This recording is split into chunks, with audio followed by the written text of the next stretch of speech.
grand bonjour sur Almouatine. C'est l'émission 30 minutes et puis c'est tout avec moi-même Kaïcha et j'ai des invités de marque comme d'habitude. Aujourd'hui, vraiment, on parlera de musique et de diversité. Alors vous entendez un peu la petite musique, qui va vous faire du bien. Vous allez entendre plus dans pas très longtemps. Et donc là, maintenant, je vais vous introduire à mes deux invités. Alors j'ai Pascale Stutz qui est là et qui est une formatrice et consultante dans l'interculturel et la gestion et la diversité.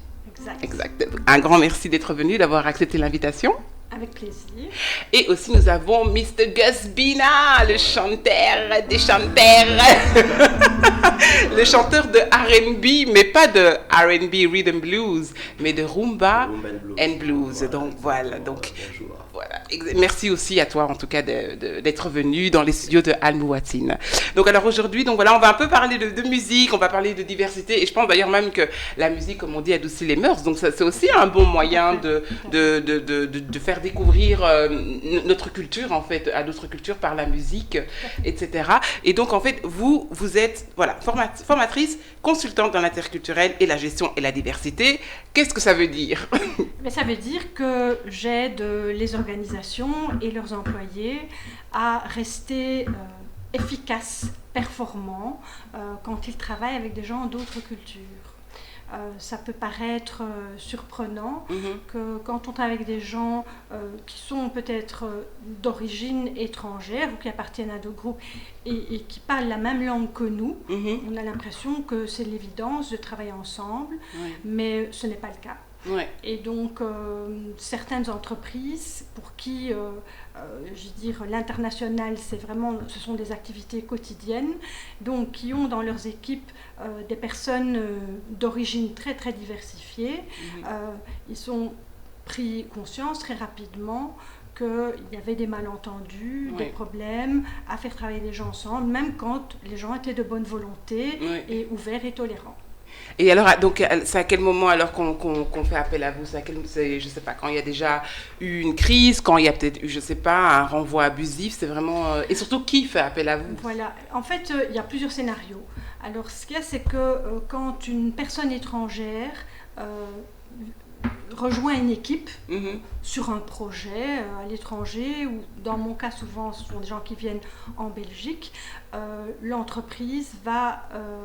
offrir à cette personne, parfois aussi à son épouse ou son mari, une journée ou 2 journées de formation interculturelle où les gens vont être initiés à la culture dans la société, mais aussi la culture, les habitudes professionnelles.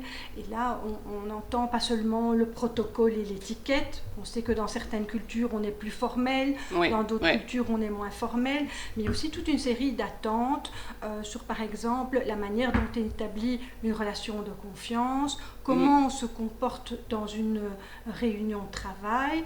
Et donc, on a à chaque fois l'impression que, parce qu'on a l'habitude de le faire dans son pays, que quand on va ailleurs, ça va se passer de la même façon. Et voilà, et donc ça pose des problèmes. Alors ça, c'est la diversité, de nationalité, donc des gens qui travaillent ensemble. Mais la diversité, c'est un concept qui est un peu un concept pour tout.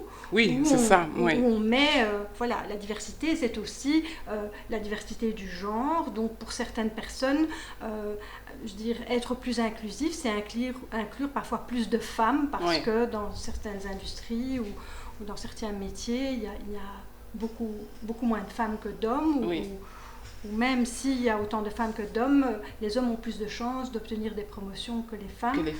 Donc ce n'est pas que la diversité, ce n'est pas que la diversité de nationalité, de race ou de religion. La diversité, c'est un concept qui regroupe au fond toutes les minorités qui souvent sont discriminées. Et donc, est-ce que vous avez déjà des exemples pour lesquels vous avez déjà été appelé? Parce que je sais pas, moi j'arrive pas à imaginer, même là où je travaille, quelqu'un qui va dire on va appeler Pascal parce que on a un problème, parce que d'abord peut-être il faut déjà essayer d'arranger ça entre vous, et puis parfois aussi c'est... je sais pas, et comme vous dites... donc ils sont là, on leur apprend un peu comment faire, etc. Je sais pas, j'ai l'impression que ça fait un peu, ça un peu infantiliser la personne, puisque Parce que c'est comme quand on va dans un pays, on apprend au fur et à mesure. Mais on n'apprend pas. Donc, en fait, l'apprentissage, en fait, c'est d'abord une prise de conscience, parce qu'en fait, la culture nous influence sans qu'on en soit conscient. Et donc là, il faut d'abord, une première étape, c'est de prendre conscience que ce qu'on croit être la manière de faire, c'est parfois notre manière de faire. Et quand on va ailleurs, il y a d'autres manières de faire. Et donc, notre manière de faire peut être mal comprise, mal jugée, ou par des gens d'autres cultures ou qui ont d'autres références, et que donc il faut savoir qu'il y a des différences et il faut apprendre à les gérer. Ce n'est pas infantilisé, absolument pas. Une fois qu'on est conscient, eh bien, il faut passer en revue un peu tous les comportements qu'on a dans différentes situations professionnelles. Je vous donne un exemple.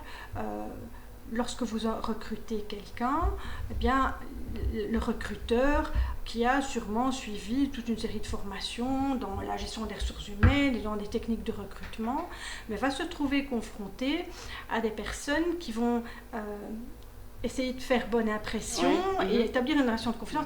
Et tout ça, ce genre de ce qu'on attend là, qui est quelque chose qui est assez intuitif, on ne se pose pas de questions, on y va, et bien c'est influencé par la culture.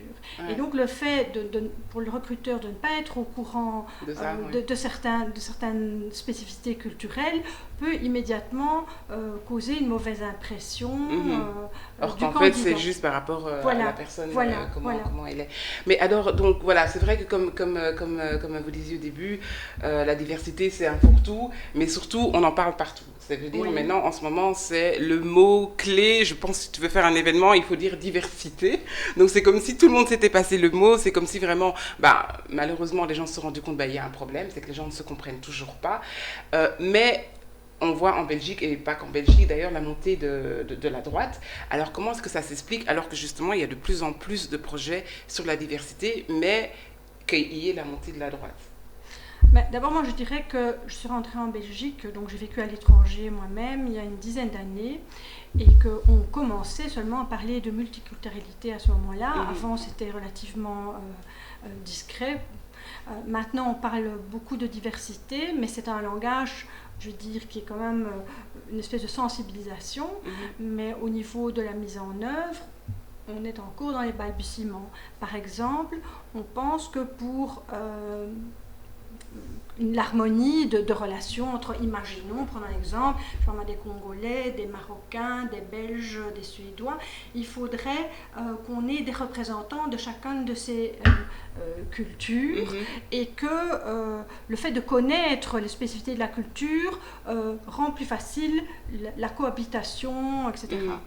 Or, en fait, il faut faire une distinction entre les cultures et l'interculturel. Et l'interculturel, les gens qui ont des compétences dans l'interculturel, ce ne sont pas des connaissances, ce n'est pas limité à des connaissances sur une culture, c'est savoir qu'est-ce qui se passe quand on met des cultures ensemble, qu'est-ce qui peut se passer et comment on apprend. C'est vraiment la gestion d'une dynamique, un peu comme le fait d'être un chef d'orchestre. Si on imagine la société avec toutes nos différences, on peut imaginer qu'on peut représenter cela sous la forme de chacun des instruments d'un orchestre. Et donc ils jouent chacun un instrument différent, et puis il y a une belle harmonie, etc., parlant d'instruments. Et donc, en fait, si on dit dans la société, on est dans une démocratie, donc on a des droits, on va dire, chacun de ces instruments, ils peuvent jouer ce qu'ils veulent, mais...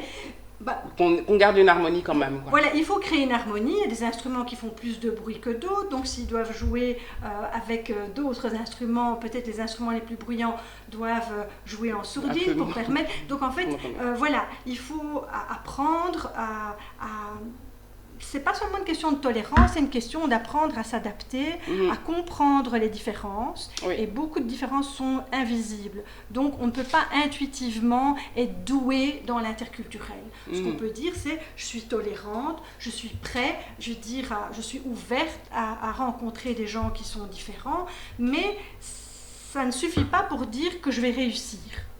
Ok, mais moi, mon problème est toujours le même. C'est pourquoi est-ce qu'il y a la montée de la droite alors? En fait, qu'en fait, parce que même s'il y a tous ces projets-là, il y a tout ça, normalement, ça aurait dû être dans le sens contraire. Donc peut-être que c'est aussi lié à l'économie. Peut-être que voilà, il y a des gens, et le fait qu'il n'y ait plus beaucoup de travail, parce que voilà, il y a des gens qui vont dire oui, c'est les étrangers qui prennent notre travail, etc., etc. Donc voilà, il y a aussi le fait qu'il y ait aussi tous les migrants aussi qui arrivent, par exemple à la gare du Nord. Et donc voilà, ça gêne peut-être le résident ici en Belgique qui se sent peut-être, je sais pas, pris dans son confort, je sais pas. Mais voilà, parce qu'on peut faire des projets, on peut parler de la diversité, mais à côté, il y a la réalité de, bah oui, mais moi, je sais pas, ce boulot-là, je l'aurais bien voulu, mais voilà, c'est une Africaine qui l'a, ou c'est un Arabe, je sais pas. Et donc voilà, donc c'est quoi qui fait que il y a cette montée en fait de la droite. Mais moi je pense que de toute façon il n'y a pas eu une réponse adaptée et je crois qu'on n'y a pas une prise de conscience de l'impact du fait de ne pas gérer le vivre ensemble. On ne peut pas imaginer simplement en mettant les gens ensemble qu'ils vont s'entendre. C'est quelque chose qui doit être, je veux dire, encadré. Oui. Et je pense que on n'a probablement pas mis les moyens. Maintenant, à tous les niveaux, en Europe, on parle donc en fait cette diversité. C'est pas une idée qui a germé dans la société belge. Ça nous vient d'un contexte international bien sûr, beaucoup plus large. Oui. Et donc, ce qui est, moi, je trouve qui est déjà bien, on en parle. Maintenant, on commence à dénoncer des discriminations. Oui, mais c'est aussi parce que je pense que les communautés aussi maintenant ne se laissent plus faire aussi. Moi, je vois ça très fort, en tout cas dans la communauté afro, c'est qu'il y a beaucoup de choses qui se passent que maintenant les gens ne taisent plus. Parce que justement, ils se disent non, nous aussi, on a un pouvoir, on a le droit à la parole, etc., etc. Mais je suis pas sûre que peut-être les médias, le mainstream en tout cas, ou les médias belges en parleraient si déjà la propre communauté ferait déjà son travail. Pour moi, c'est son travail de le faire. Mais voilà. Mais de toute façon, voilà. Moi, je pense que comme vous parlez de l'interculturel, c'est vrai que c'est pas seulement les étrangers, c'est aussi non, c'est pas seulement les Belges qui doivent s'adapter aux étrangers, c'est aussi les étrangers s'adapter à la culture belge. C'est dans les deux sens. Disons que ce qu'il y a, c'est qu'il faut apprendre à gérer nos différences. Voilà, donc ça peut être n'importe qui. Les différences peuvent être aussi, puisque la diversité, ça peut aussi englober les personnes handicapées qui souvent sont discriminées, ou bien les travailleurs plus âgés qui, au-delà d'un certain âge, on n'a quasiment plus aucune chance d'être engagés, ou les groupes comme les homosexuels, les LGBT, etc., etc. Donc tous ces groupes-là, on dit maintenant c'est fini, on ne peut plus discriminer. Ce qui se passe, c'est que souvent on croit que simplement si on interdit, on dit maintenant on ne peut plus, et on va donner un label à une entreprise parce qu'elle ne discrimine plus. Ça ne veut pas dire que les gens, ça veut pas dire que les gens acceptent, c'est juste que parfois ils sont même obligés. C'est comme en Angleterre, ils sont obligés de prendre des minorités, ils appellent ça ethnic minority. Ça, c'est les quotas, où ce sont des quotas de privilèges. Ils sont obligés d'avoir un noir, obligés d'avoir un indien, mais ça ne veut pas dire que... Mais ça ne garantit pas la réussite de la collaboration. Et c'est ça qu'il faut faire. Il faut se dire, voilà, maintenant on est à un stade où on dit, ok, on refuse ces discriminations, mais il faut faire en sorte que quand on met des gens ensemble, que ça fonctionne. Et là, on ne suffit pas simplement d'être exposé et de recevoir un laïus qui nous dit qu'on ne peut pas, qu'il faut être tolérant et qu'il faut respecter, parce qu'il y a, quand on compare les cultures, et maintenant il y a des dimensions qui permettent de comparer les cultures, il y a parfois des valeurs qui sont antagonistes. Donc, ce qui est bien pour les uns n'est pas bien pour les autres. Donc quand les gens vivent ensemble, si on dit ok, on prend c'est bien, on a l'autre groupe qui dit non, on ne respecte pas mes droits. Et donc il faut trouver un compromis. Un compromis ou un arrangement où il faut faire prendre conscience parce que chacun ne voit la réalité qu'au travers de ses propres lunettes. Donc on a difficile à accepter l'autre. Et donc il y a tout un processus, il y a tout un apprentissage, et c'est pour ça qu'on parle de développement de compétences interculturelles. Pas tellement de connaissances. Les connaissances sont importantes, mais ce qui est plus important, c'est quand on a ces connaissances, qu'est-ce qu'on fait? Comment est-ce qu'on s'adapte? Voilà. Mais en tout cas, voilà, c'est super intéressant, et je pense que c'est encore un long processus. Mais oui, mais c'est ça qui est intéressant en fait, c'est que justement c'est un long processus.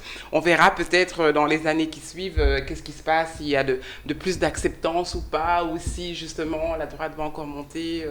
Donc voilà, c'est vraiment quelque chose à suivre. Et alors Pascal, Je te présente Gus Bina, un chanteur oui. de R&B, mais de rumba congolaise et blues. Ah, tu aimes bien? Oui. Ah ben voilà, ça tombe super bien. Et donc Gus est ici avec nous pour nous présenter qui il est surtout. Et il va aussi nous chanter deux petits extraits.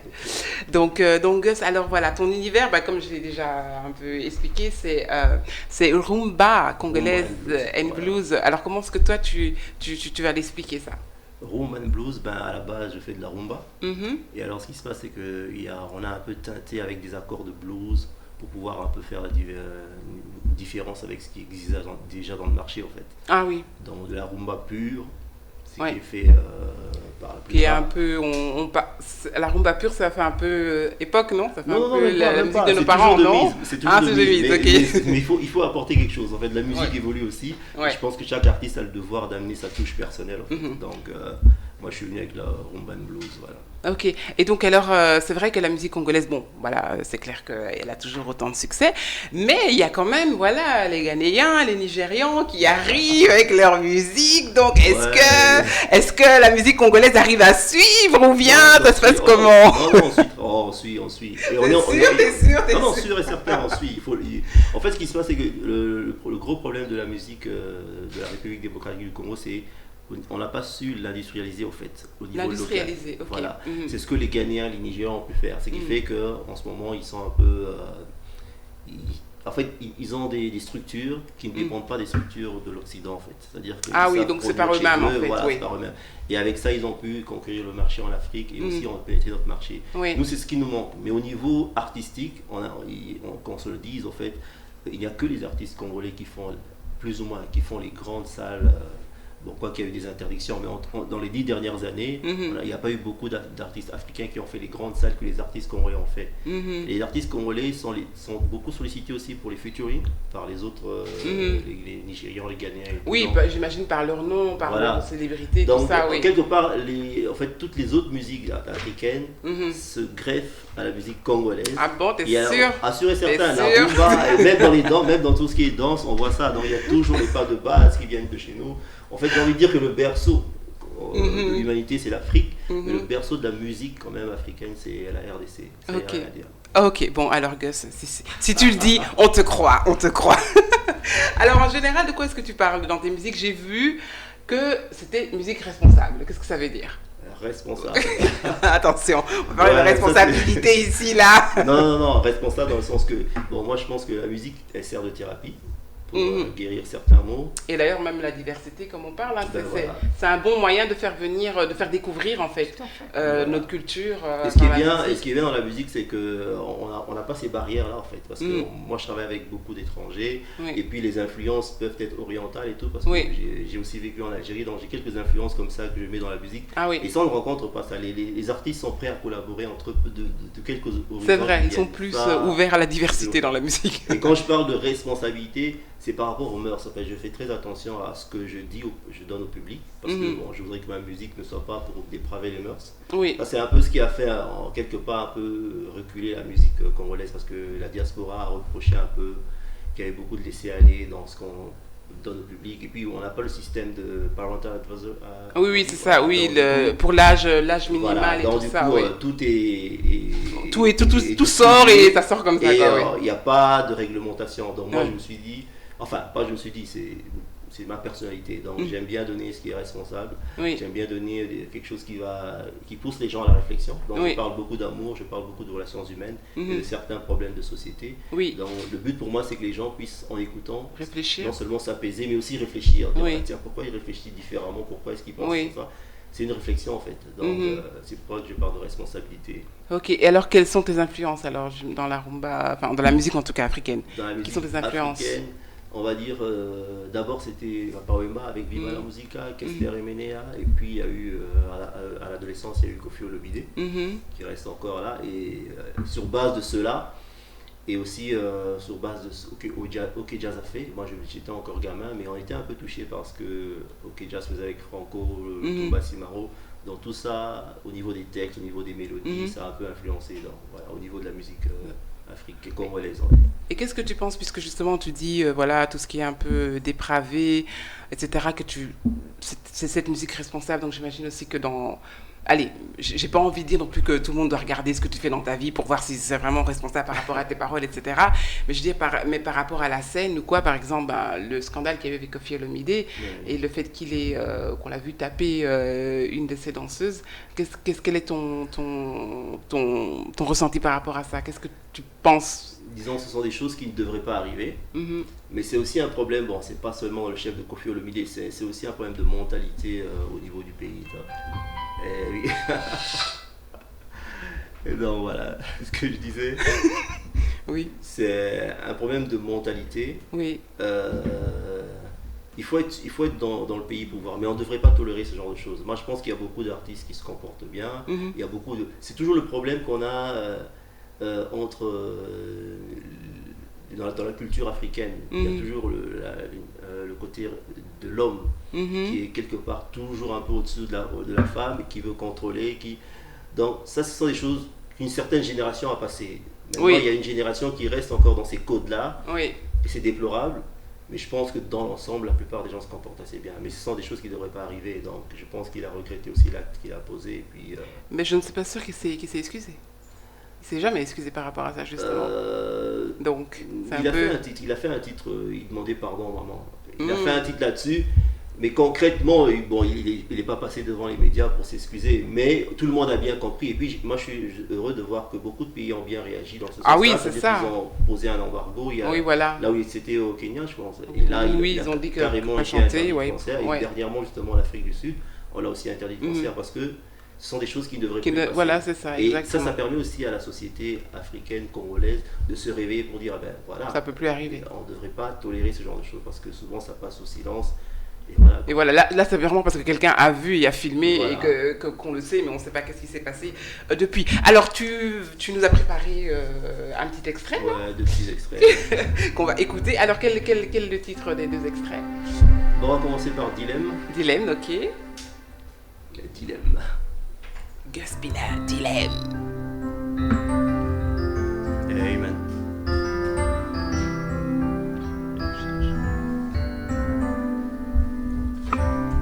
Tuekoya na kolala te, tomwitana na kolamuka te, ndoto nalotaki ya mabe, po tozalakise biso mibale, mitekobeta na kolia te, gré de la fin soki beje, ntala na motema esi ekomeli, bolingo ezali solo bilei, bakotundaka te, bakotundaka te.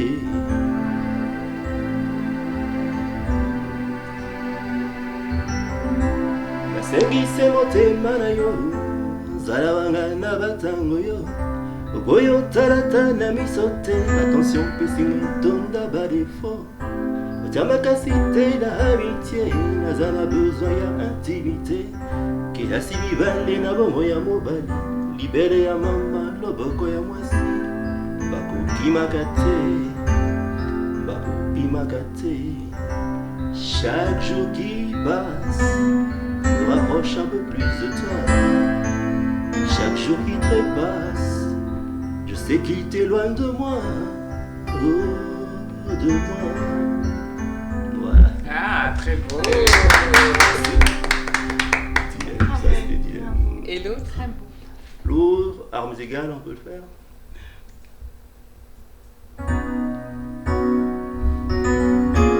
Alors c'est un titre en français, exclusivement. Ouais.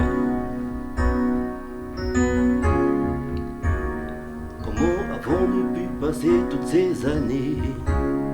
Oh, comment le bonheur entre nous s'en est allé? Depuis ce Snap et Insta, tu m'as bloqué, me laissant un goût amer d'inachevé.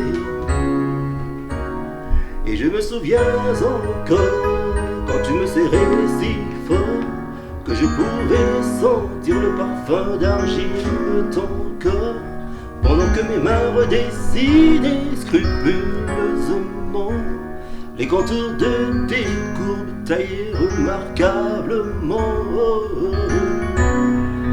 À armes égales, pour toi et moi, corps à corps, j'en voulais encore et encore, à armes égales, Yolanda Lady, corps à corps, encore et encore, corps à corps, encore et encore, amen. Génial. Donc là maintenant tu es en train de sortir tu as sorti en fait 2 titres, c'est ça? Ouais, 2 titres. 2 titres. Et oui. L'album c'est pour le mois de septembre. Ok. Donc on a injecté 2 titres, on a injecté Dilemme, on a fait une reprise d'un ancien titre Chéri Badé, d'Abeti Masikini. Et alors Amzega sera dans la saison 2 en fait. Ah d'accord, voilà, ok. Saison 2. Ok, super. Donc on peut te suivre sur Gus Bina, sur Facebook. Gus Bina, sur Instagram, sur ma Web TV, YouTube. Ah ok, ok. Parce que le nom d'artiste c'est Gus Wood. Hein. Sur les réseaux sociaux, j'utilise Gus Bina. Oui. C'est Gus Wood qu'on m'appelle alors. Gus what? Gus Wood. Guess what? C'est un guess what quoi. Le Ouais, guess what en anglais c'est guess what, c'est guess what. Guess what, c'est guess what. Voilà, il y a un jeu de mots là-dessus. Quoi. Ah mais en tout cas c'est vraiment super génial. Je pense que vraiment t'es un artiste vraiment à découvrir. En tout cas pour tous ceux qui aiment un peu la rumba et un peu voilà un peu plus d'influence, hein, si je puis dire. Et aussi Pascal, un très très grand merci parce qu'on a déjà fait 30 minutes. 30 minutes et puis c'est tout. Et ben voilà, on a déjà fait 30 minutes, ça passe hyper vite. Mais voilà, en tout cas, j'étais super contente que vous soyez là aujourd'hui. Et on va peut-être terminer en musique avec Gus. On y va. Je sais pas comme vous voulez, Dilemme, sinon j'aimais bien Dilemme. Et on termine avec ça, donc ciao Dilemme. à tout le monde et à la prochaine. Dilemme, la première clé. Bon, sinon, ciao. Chaque jour qui passe me rapproche un peu plus de toi. Chaque jour qui trépasse, c'est qui t'éloigne de moi, de moi. Bolingo lisumuteo, ezali bonza ya Nzambe. Ekosenga na bato mibale, bazala na réciprocité. Ekokoma keloko mabe, soki na kanti bote animosité.